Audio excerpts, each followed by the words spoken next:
Yo! What's up mga kabasketball? Welcome to another video. Mga kabasketball, hindi ito gawa-gawa, hindi ito hype. Mismong coach at players ng ibang bansa ang humangan sa isang player ng Gilas Pilipinas. Sa kabila ng mga isyong lutong Thailand, controversial na referees, akala ng iba may daya. Hindi mo brang lahat ng iyon laban sa Gilas dahil may isang player na tumayo bilang goal big factor, game changer at dahilan kung bakit tahimik ngayon ng Thailand. Kung gusto mo sa mga gantong content, mag-iwan ng like, share at subscribe at i-hit na din yung notification bell below para hindi ka mahuli sa mga balitang ganito. Simulan na natin. Ang isang Gilas player na hinangaan. Sa laban na ito, may isang Gilas player na hindi lang Pinoy fans ang pumalakpak, pati coach at players ng ibang bansa.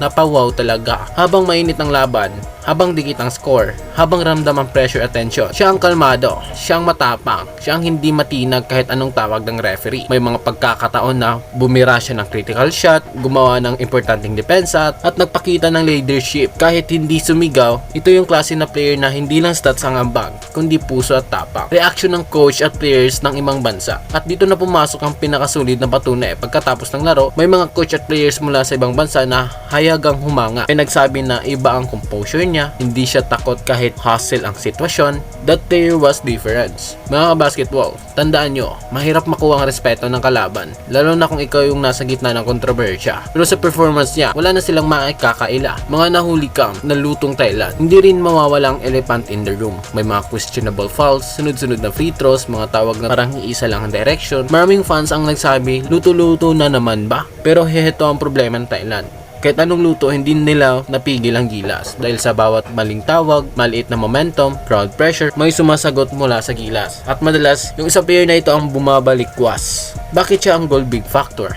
Bakit natin siya tinawag ng goal big factor? Simple lang. Kapag kailangan ng puntos, nandyan siya. Kapag kailangan ng depensa, aasahan mo siya. Kapag kinakabahan ng team, siya ang kumakalma. Hindi siya bumigay, hindi siya nagpadala, hindi siya nagreklamo. Habang ang kalaban ay umaasa sa referee, siya yung umaasa sa laro. At sa dulo, Gilas Pilipinas pa rin ang nakatayo. Mensahe ng tagumpay. Ang tagumpay na ito ay hindi lang tungkol sa panalo. Ito ay patunay na tibay ng Pilipino, patunay na kahit may daya, kaya nating manalo, patunay na may mga player na kayang dalhin ang bansa sa ginto. At ang isang Gilas player na ito, habang binabatikos ng iba, mas lalo siyang nire-respeto ng kalaban. Mga kabasketball, para sa inyo, sino ang isang Gilas player na tunay na gold big factor sa kalaban na ito? Karapat dapat ba siyang tawaging bayani sa SEA Games? I-comment niyo sa baba, i-like at i-share at mag-subscribe para sa mas mainit na Gilas update. Ito ang kwento ng tapang, hindi ng lutuan. Ito ang kwento ng Gilas Pilipinas, puso.